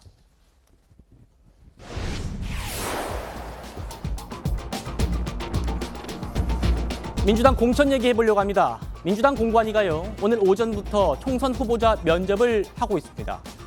한동훈 위원장으로부터 혹시 비례대표로 출마하고 싶은 것 아닙니까? 이런 얘기를 들었던 이재명 대표도 인천 계양을 후보로 면접을 봤습니다. 화면으로 보시고 어떤 포석인지 저희가 분석해드리겠습니다. 우리 더불어민주당의 이제 국회의원 후보로서 왜 국회의원이 돼야 되는지를 우리 공관위원들께 잘 설명드리고 좋은 평가를 받을 수 있도록 최선을 다하겠습니다. 그럼 자기소개 준비하시면 되죠. 어떤 내용이죠? 그거 비밀입니다. 대표님 혹시 네, 질문이 상당히 많이 다양했던 것 같습니다. 성실하게 최선을 다해서 잘 답변하려고 노력했습니다. 7분이 짧지 않았습니까? 좀 짧긴 한데 뭐 현실적으로 면접 대상자가 워낙 많으니까 불가피하지 않나 생각합니다. 혹시 대표님께 곤란한 질문은 따로 없었습니까? 그 걱정했는데 다행히 없었습니다. 사법 리스크 관련해서 질문 없었을까요? 자, 고맙습니다. 감사합니다. 그래 압박 명령은 아니셨어요? 감사합니다. 조심하세요. 자, 같이 영상을 보는 저희 패널 분들이 다 같이 웃는 그런 모습이 있었는데요. 바로 이재명 대표가 기자들 만나가지고 혹시 좀 뭔가 좀 난처한 질문이 있었습니까? 라는 질문에는 없었는데요. 이렇게 하더니 그러면 사법 리스크 질문이 안 나왔습니까? 라고 물으니까 거기에 대해서는 또 답을 안 한 겁니다. 정 변호사님. 글쎄요. 그런데 이제 제가 봤을 때에는 뭐 누구나 다 생각하듯이 면접 자체가 그렇게 중요했을까? 어차피 공천은 이재명 대표가 원하기만 하면 계양을의 공천은 이재명 대표에게 떨어질 것이 아닌가. 어떤 사람이 이재명 대표의 지금 같은 민주당 상황에서 맞붙어가지고 내가 계양에서 공천을 받겠다. 이렇게 이야기했겠습니까? 그러니까 저는 이번에 아무리 이제 이재명 대표가 면접 신청해가지고 저런 모습을 보여준다고 해도 저게 큰 의미가 있을까? 그런 생각은 하는데 네. 사실은 그럼에도 불구하고 굉장히 중요한 의미가 있다라고 개인적으로 생각하는 게 저 정도 됐으면 이재명 대표는 많은 사람들이 의구심을 가졌던 것처럼 그 비례대표나 뭐 다른 쪽으로 출마할 그러지 않을까? 그런 생각을 많은 사람들이 했었는데 저 정도 됐으면 제가 봤을 때는요. 계양에서 출마하는 것이 99% 기정사실화됐다. 저는 일단 그런 생각이 들거든요. 그렇다라고 하면 이제 이른바 명룡대첩 또는 뭐 용쟁 명투 이러한 것들이 현실화되는 것이 아닌가 저는 그런 생각이 들어가지고 지금 저렇게까지 해놓고 뭐 비례대표로 도망간다거나 다른 지역으로 뭐 간다거나 그런 일은 없을 것 같기 때문에 역시 이번 총선의 가장 하이라이트는 계양을이 될 것이다. 저는 그렇게 판단이 됩니다. 이번 총선의 최대 하이라이트는 계양을이 될 것이다. 이현정 의원님. 네. 보통 당대표는 뭐 전략 공천 받고 전국 총선을 뭐 전국 다니면서 지휘하거나 그러는 게 관례인데 이재명 대표가 스스로 이렇게 면접하겠다 이렇게 나선 거는 어떤 포석이 있는 걸까요? 어떻게 분석하십니까? 뭐 보여주기 위한 거겠죠. 뭔가 공정하게 한다는 걸 보여주기 위한 것 텐데 아마 이번 민주당 공천관리위원회는 꽤 아마 어려울 겁니다. 왜냐하면 지금 본인들이 이제 공천 기준을 정했지 않습니까? 몇 가지 뭐 여러 가지 이제 성추문이라든지 그다음에 뭐 막말이라든지 갑질이라든지 뭐 등등 정했는데 사실은 참 상당 부분이 이재명 대표와 걸리는 부분이 있잖아요. 네. 그렇다면 이게 과연 그러면 기준을 어디다 맞출 것인가? 그래서 예전에 뭐 한동훈 위원장도 교묘하게 이재명 대표를 피하는 원칙을 정했다 이렇게 이야기를 했는데 또 보니까 음주운전은 또 뺐더라고요. 그래서 이제 그게 또 뭐 걸려 있는지 모르겠지만 어쨌건 이번에 민주당 공천관리위원회는 꽤 어려울 겁니다. 근데 저는 아직 이 논쟁은 끝나지 않았다고 봅니다. 왜냐하면 지금 선거제와 발표와 연동돼서 저는 이재명 대표의 출마 여부는 그때 가서 아마 최종 결정이 내려질 것이다. 이렇게 보는 거거든요. 왜냐하면 정치라는 게 그렇습니다. 이재명 대표가 보면 그동안 보면 상상 안전한 곳으로 많이 갔어요. 개항을 같은 경우도 아무 연고도 없습니다. 개항을 해. 근데 이제 송영길 전 대표가 본인 지역구 넘겨주면서 본인 국회의원 배치 달기 위해서 개항을로 갔지 않습니까?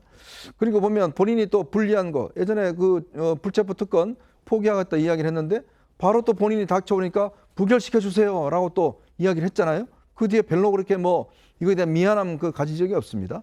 그러니까 이재명 대표는 내가 이야기했는데 진짜 그걸로 아셨어요라고 이야기할 정도로 자신이 한 약속, 자신이 했던 처지에 대해서 빨리 태세 전환을 하는 아주 그런 능력을 갖고 계신 분이에요. 예. 저는 그래서 왜냐 지금 원희룡 전 장관은 지금 가서 뛰고 있는 상황인데 만약 개항을 해 지난번 선거에서는요 제가 알기로 한 10%포인트 차로 이겼습니다. 그런데 원희룡 장관이 만약 뛸 경우에 과연 그런 표차로 이길 수 있을까 하는 의문이 솔직히 있습니다. 왜냐 원희룡 전 장관도 꽤 지명도가 높고 또 국토교통부 장관을 했기 때문에 지역 발전이라는 또 연계 전략이 필요한 거거든요. 네. 그렇게 되면 이재명 대표는 아마 지역구에서 한 발짝도 못 나옵니다. 그 불안해서 어떻게 나오겠습니까? 그러면 전체 선거를 지휘할 수 있겠어요? 그리고 이 전체 선거를 지휘해야 자기의 친명이 당선시켜줘야지만이 나중에 당선 이후에도 뭔가 당의 어떤 영향을 가진 거 아니겠습니까? 그래서 저는 지금도 이 가능성은 충분히 있다. 즉 선거제 결정과 더불어서 즉 병립형으로 결정할 경우에 저는 아마 여러 가지 명분을 내세워서 본인이 아마 이 지역구에서 후퇴하는 왜냐 이재명 대표는 개항을 하고 아무런 관계가 없습니다. 그리고 국회의원 지금 한 2년밖에 안 했거든요. 그러니까 거기에 굳이 남아있을 이유가 없는 거죠. 그렇다면 더 큰 명분 제가 전국 선거를 지휘해서 정말 윤석열 정부에 맞서는 과반의 석을 만들겠습니다. 라고 비례대표를 간다고 그러면 또 며칠 지나면 다 국민들이 있습니다. 그러니까 그런 것들을 토대로 한다면 저는 여전히 가능성은 남아있다 이렇게 보고 있습니다. 성친 부의장님, 지금 정혁진 변호사님은 이 정도면은 99.9% 개항으로 나가겠다는 거 아니냐. 이현정 위원님은 아니 지금 비례제가 확정될 때까지 이재명 대표의 선택은 바뀔 수 있다. 이렇게 전망을 주셨거든요. 어떻게 좀 생각하십니까?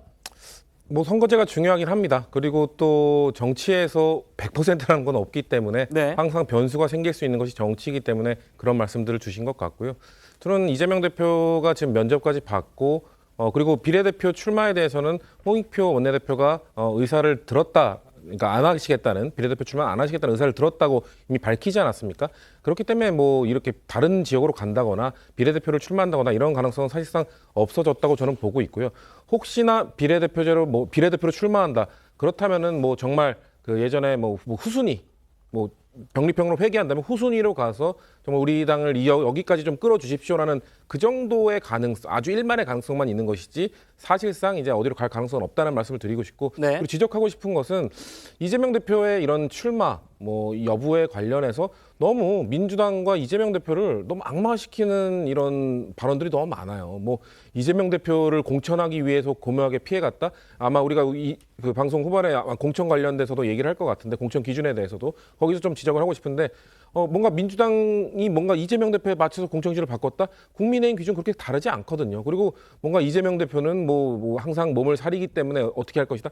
그런 식으로 말씀하시는 것들 특히 한동훈 비대위원장 그렇게 이야기하지 않았습니까? 이재명 대표의 비례대표 출마 의지를 꺾지 않았고 자기 주변 사람들을 꼽기 위해서 지금 선거제를 고민하고 있다. 이런 식으로 특정인을 그리고 특정 그룹을 민주당을 악마화시키는 정치 이런 혐오의 정치를 조장하는 것들은 전 좀 지양했으면 좋겠습니다. 근데 제가 이게 악마화하고자 싶으면서 하는 게 아니라 제가 말씀드린 팩트를 이야기한 거잖아요. 아니 이재명 대표 본인이 그렇게 행동하셨지 않습니까? 그러니까 말에 대한 신뢰가 그동안 없었기 때문에 제가 그 말씀을 드리는 거고 그리고 한동훈 위원장이 똑같은 혐의를 가지고 있는 게 아니잖아요.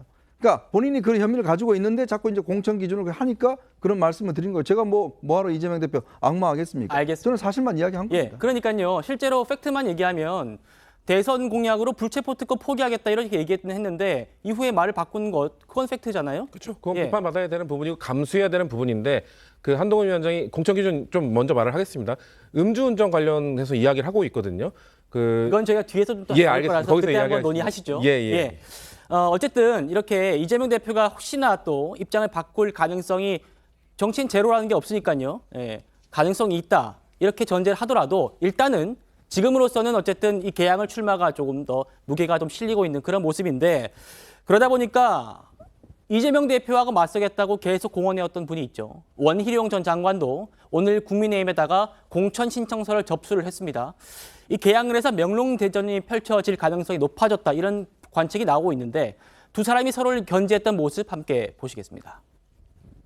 원희룡 장관도 이번에 그 개항을 출마하겠다고 선언했는데 홍수님 확신하실까요? 민생과 경제에 우리 정치가 걸림돌이 되고 있는 이유, 이것은 권력만 잡으면 된다는 이재명의 정치가 원인입니다. 지금도 대통령이라는 권력을 잡기 위해서 당 대표와 국회를 도구로 삼고 있습니다. 제가 그 고리를 끊어보겠습니다. 이재명 대표가 장관님과의 대결에 승리를 확신한다는 의미로 끄덕끄덕거리셨거든요. 비정상적인 정치를 해결하기 위해서 우리 위대한 국민들이 올바른 선택을 하리라고 믿습니다. 원희룡 전 장관은 나는 이재명 대표랑만 붙는다 이런 기세가 확연하게 볼 수 있었습니다.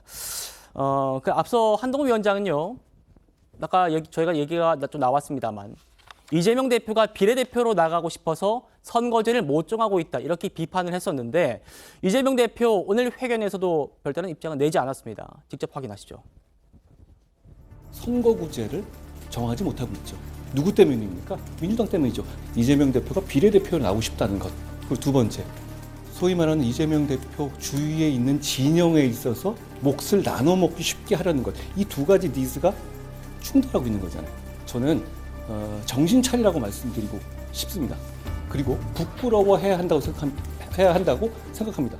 선거제 관련해서 어떻게 논의되고 있는지, 언제쯤 지도부가 결정을 내릴지, 대표님은 어떤 쪽으로 기울고 있는지. 많은 분들이 관심 가지고 계신 사안이고 또 어쩌면 이해관계도 좀 있을 수 있는 일이어서 신중하게 의견을 수렴 중입니다. 길지 않은 시간 안에 이 문제도 허심탄회하게 말씀드리고 대화할 시간이 있을 것입니다.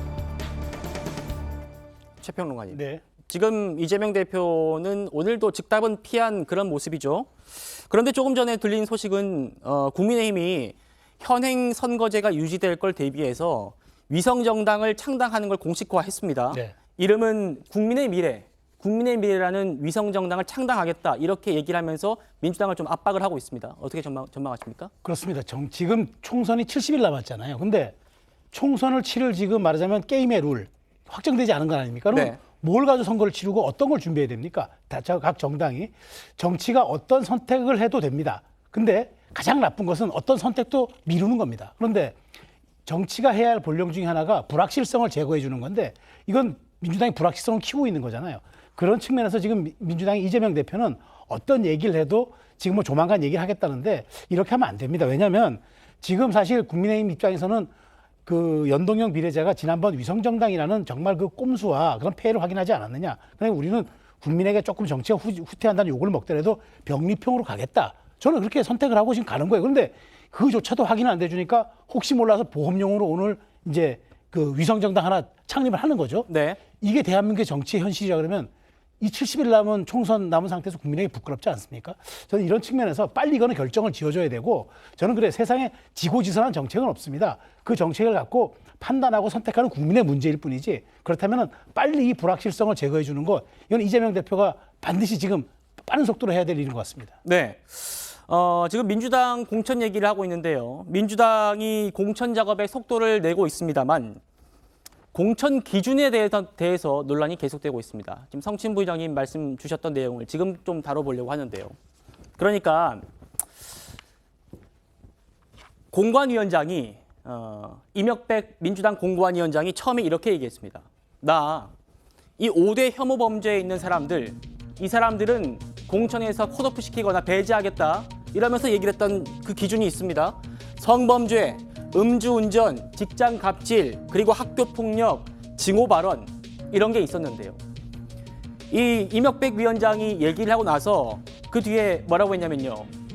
당원들이나 국민들로부터 내가 여론조사를 해가지고 기준을 확정하겠다. 그리고 그 최종 확정된 그 기준을 가지고 공천에 반영하겠다. 이렇게 얘기했습니다.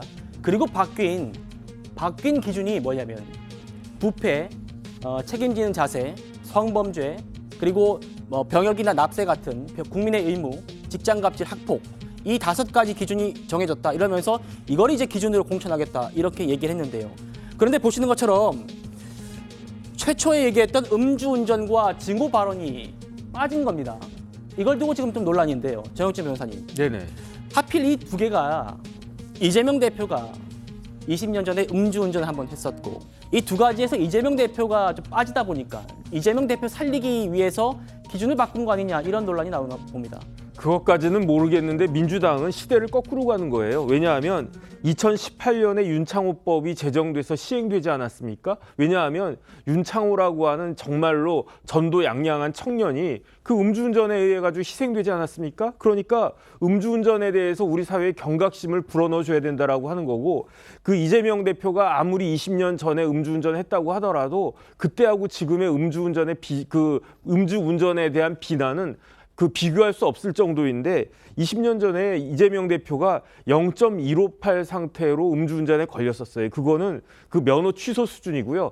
그때 돈으로 150만 원이니까 20년 전에 150만 원 벌금을 갖다 받았습니다. 그런데 어찌됐든지 간에 음주운전에 대해서 민주당은 시대를 역행해서 관대해지겠다는 것이 아닌가. 그다음에 다른 걸 다 떠나가지고요. 네. 민주당이 지금 시행하고 있는 적용하고자 하는 그 공천 도덕성 기준 중에 제일 위에 올라가 있는 게 조금 전에 봤듯이 뭐였습니까? 부패잖아요. 그런데 민주당 당원 80조에 보면요. 명백하게 부정부패를 뭘로 규정하고 있느냐? 뇌물하고 불법 정치자금 수수거든요. 그런데 지금 이재명 대표는 뇌물죄로 그것도 몇백억짜리 큰 뇌물죄로 재판받고 있지 않습니까? 그런데 단순히 그렇게 기소돼서 재판받고 있음에도 불구하고 아직 유죄 확정 판결이 나오지 않았다는 이유로 그거를 이제 공천 적격으로 하겠다라고 하는 거는 누가 봐도 눈 가리고 아웅하는 것이 아닌가. 그러면 저런 기준을 통해 가지고 이재명 대표가 통과한다라고 하면 이 세상에 어떤 사람이 민주당에서 공천을 못 받을 것인가. 저는 그런 생각이 듭니다. 성치 부장님. 예, 이거를 얘기를 안 할 수가 없는데요. 네. 그러니까 마치 이재명 대표를 위해서 음주운전을 뺀 것처럼 이야기하는 것도 이건 사실을 왜곡하는 겁니다. 지금 국민참여공천은 국민들로 하여금 투표를 받아서 순위를 정한 겁니다. 거기서 음주운전 순위가 뒤로 밀려 있는 거죠. 아래에 가 있는 거죠. 그리고 적격 부적격 심사에서 15년 3회, 10년 2회, 그리고 윤창호법 이후 시행 이후에는 원스트라이크 아웃제로 적용을 이미 했습니다. 그리고 자꾸 15년과 20년 차이를 들어서 국민의힘과 다르다 이렇게 얘기하는데 국민의힘도 20년 3회예요. 국민의힘 기준으로 하더라도 이재명 대표 아웃 못 시킵니다. 그러면서 국민의힘은 다른 공천 기준을 가진 것처럼 이야기하는 것이 저는 부적절하다는 거고요. 그리고 부패, 저는 이 양당의 공천 허들을 높아야 된다고 생각합니다. 국민의힘도 마찬가지 아닙니까? 지금 재판을 받고 있고 심지어 1심에서 실형을 받은 의원조차도 지금 아무 문제 없이 예비후보 등록하고 현역 의원으로서 지금 아마 다시 또 재선을 도전하고 있는 걸로 알고 있습니다. 그런 의원들에 대해서 국민의힘이 우리는 다르다. 저는 한동훈 위원장이 그렇게 한다면 박수 쳐드릴 겁니다. 우리 당은 음주운전 원스트라이크 아웃제 적용할 거고 지금 재판받고 있는 사람 아웃시킬 거다. 이런 기준을 갖고 네. 이재명 대표를 비판한다면 수용할 수 있다는 것이죠. 근데 민주당은 별 차이 없는 기준을 갖고 있으면서 민주당에 대해서만 그런 식으로 비판하는 것, 저도 기준이 부족하다고 생각하지만 그런 식으로 먼저 자신을 되돌아보는 게 필요하다는 걸 좀 말하고 싶은 겁니다. 알겠습니다. 원래는 민주당 소속이었다가 지금은 탈당해서 무소속이 된 윤미향 의원 얘기 한번 해보겠습니다.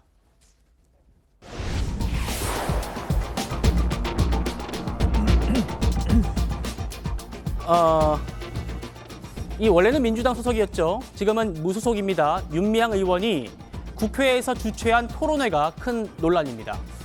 대한민국 국회 안에서 북한이 전쟁으로라도 통일을 결심한 이상 우리도 그 방향에 맞춰야 한다. 그리고 북한의 전쟁은 정의의 전쟁이다. 이런 친북 발언이 박수를 받았다고 합니다. 직접 들어보시죠. 윤석열 정부의 반북, 멸북 정책.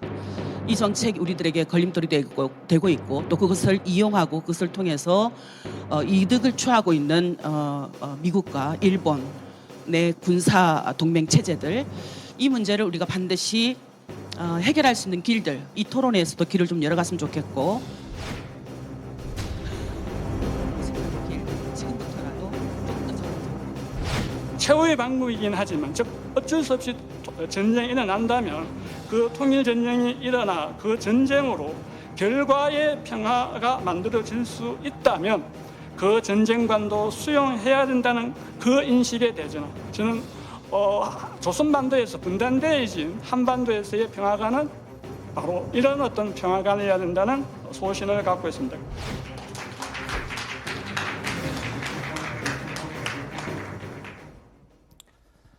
참 같이 들으셨습니다마는 제가 앞뒤 맥락을 아무리 돌아봐도 납득하기가 어려운 그런 얘기들입니다. 첫 번째 발제자부터 어쩔 수 없이 전쟁이 발발해서 그 결과가 평화로 만들어진다면 북한의 전쟁관도 수용해야 한다 이렇게 얘기를 한 건데요. 여기에 대해서 조선일보가 이제 정말 진짜 뜻이 뭡니까라고 추가 취재를 했는데 북한의 전쟁에 동조하겠다는 의미는 아니고 학자로서 내재적인 접근을 통해서 이론적 전개를 시도한 것이다 이렇게 얘기를 했습니다. 이현정 의원님, 이렇게 해명이 좀 납득되십니까? 저는 저 장소가 평양 만수대에 있는 최고인민회의 회의장인 줄 알았습니다. 네. 근데 우리나라 대한민국의 국회였습니다. 자, 이 대한민국 국회에서 북한의 침략을 통일전쟁이라고 이렇게 규정을 했어요. 자, 그러면 그거에 따라야 된다. 평화가 올 수 있다. 라는 이야기를 하고 있습니다.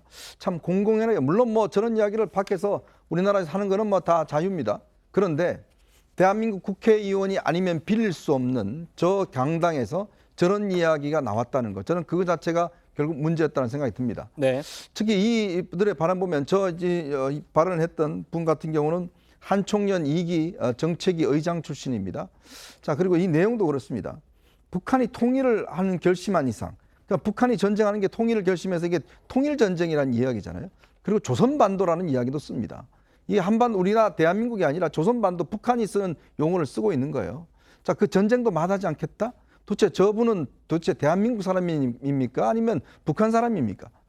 저는 정말 경악을 금치 못하겠습니다. 그리고 저 플로어에서 저 이야기를 하니까 박수가 터져 나왔어요. 네. 자, 그리고 윤미향 의원 지금 민주당에서 더불어시민당으로 들어와서 국회의원을 했다가 결국 이제 본인이 출당이 돼서 국회의원직을 유지하고 있습니다. 자, 한미 9.1 군사동맹에 대해서 굉장히 부정적인 이야기를 했습니다.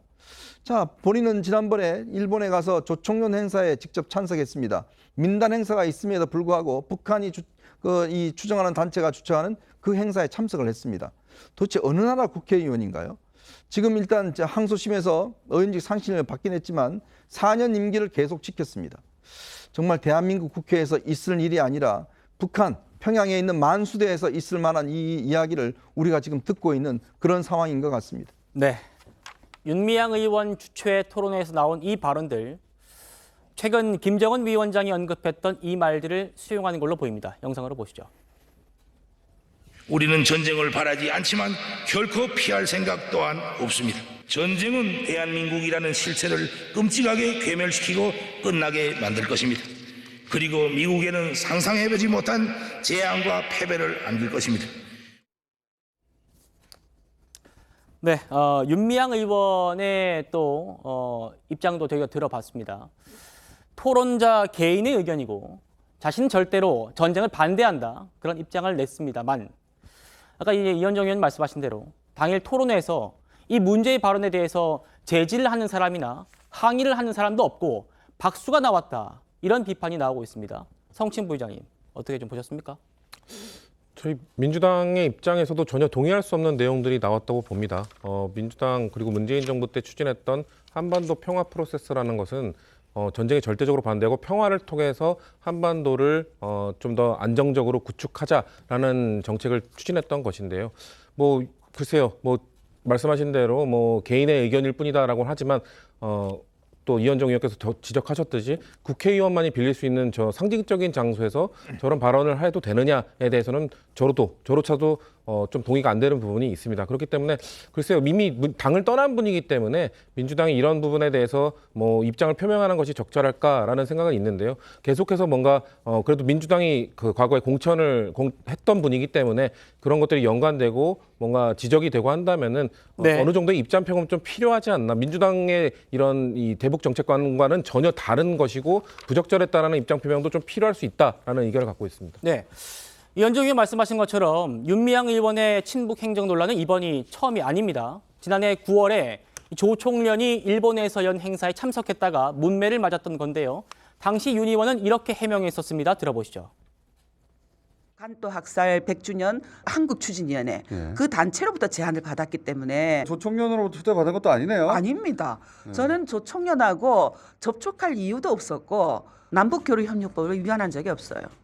왜냐하면 저는 조총련을 만나러 갈 계획을 세우지도 않았고요. 통일부가 지금 윤석열 정부 들어와서 그런 모습들을 보이고 있어서 야, 참 이 정부가 왜 이렇게 하고 있는가라는 것을 느끼게 됩니다마는 저는 당당합니다.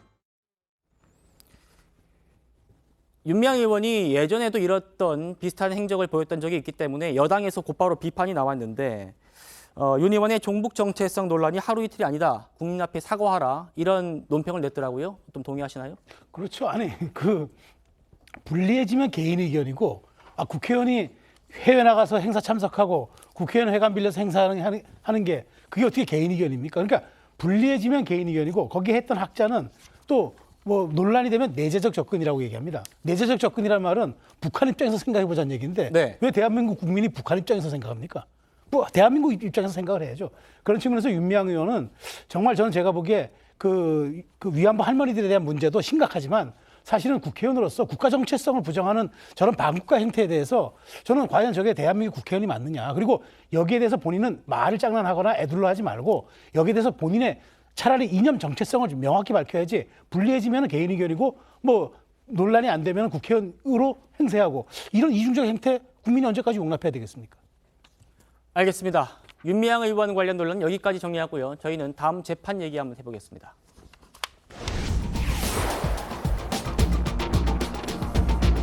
돈봉투 사건과 관련해서요. 법원에 첫 판단이 나왔습니다. 전달자로 지목되는 이 윤관석 무소속 의원이 징역 2년을 선고받았고요. 또 금품을 제공한 의혹을 받는 강래구 전 감사위원에게는 징역 1년 8개월이 선고됐습니다.